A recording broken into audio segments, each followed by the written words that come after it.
কমলাক্ষ আলিপুরদুয়ার খুব নতুন একটা জেলা লোকসভা কেন্দ্র যেখানে আলিপুরদুয়ার, সেই আলিপুরদুয়ারে তুমি আছো এই মুহূর্তে। একটু একদম শুরুর দিকের অংশ জানতে চাইবো, কারণ পার্শ্ববর্তী জেলায় কোচবিহার বা সেই কেন্দ্রে একাধিক হিংসার ঘটনা ঘটছে, আর সেই আলিপুরদুয়ার তার পাশেই। কি এখন কি ছবি একদম শুরুর দিকে যখন মানুষ ভোট দেবেন সেই মুহূর্তের ছবিটা কি?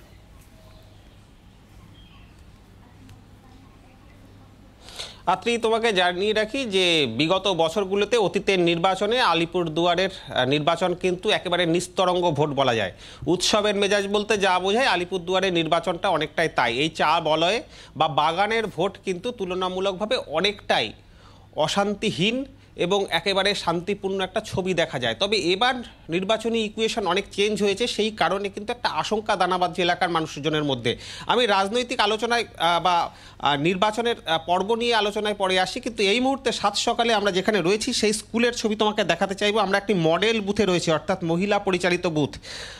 এটি হচ্ছে Alipurduar new town school, girls school. সেখানে তুমি দেখতেই পাচ্ছ কেন্দ্রীয় বাহিনীর জওয়ান ও মহিলা রয়েছেন এবং পুলিশ কর্মী যিনি রয়েছেন তিনিও কিন্তু মহিলা কর্মী। এবং আমরা ধীরে ধীরে এই মডেল বুথের মধ্যে মহিলা পরিচালিত বুথটির মধ্যে ঢোকার চেষ্টা করছি, যেখানে প্রথমেই রয়েছে you are under CCTV webcasting surveillance, অর্থাৎ কমিশনের ঠিক যা যা নির্দেশিকা আছে সেই নির্দেশিকা মেনে এই মডেল বুথ কিন্তু পরিচালিত হচ্ছে। শুরু হচ্ছে নির্বাচন আর কিছুক্ষণের মধ্যে। Mobile phone prohibited.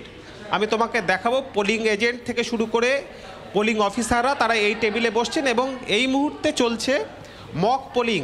আমি তোমাকে দেখাচ্ছি এই মুহূর্তে মক পোলিং চলছে, সেই ছবিটা তোমাকে দেখাবো। প্রিজাইডিং অফিসার এখানে যিনি রয়েছেন তিনি কিন্তু এতক্ষণ মক পোলিংয়ের কাজ করছিলেন। এতক্ষণ আমরা সেই ছবি দেখেছি যে কিভাবে নির্বাচন পরিচালিত হবে।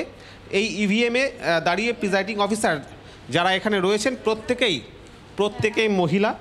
তারা কিন্তু এই মুহূর্তে তাদের দায়িত্ব বুঝে নেওয়ার চেষ্টা করছেন এবং তুমি দেখছো যে তাদেরকে যারা নির্বাচনী এজেন্ট আছেন তারাও তাদের দায়িত্ব বুঝে নেওয়ার চেষ্টা করছেন। এই যে মহিলা কর্মী যারা এই মডেল বুথে রয়েছেন প্রত্যেকেই তারা কিন্তু যে পোলিং অফিসার যারা রয়েছেন তারা এই মুহূর্তে তাদের স্কুটিনির কাজ চালাচ্ছেন। তার কারণ মক পোলিং পর্ব শেষেই ভোটদান প্রক্রিয়া শুরু হবে সকাল 6টা থেকে এবং তার লাইন কিন্তু বাইরে পড়তে শুরু করবে।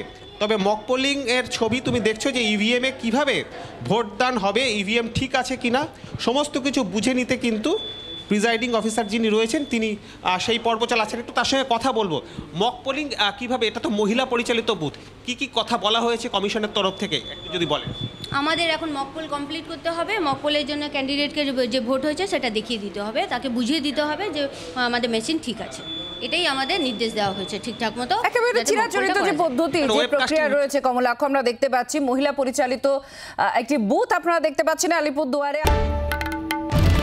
বাংলার আওয়াজ, বাঙালির আবেগ, জি 24 ঘন্টা।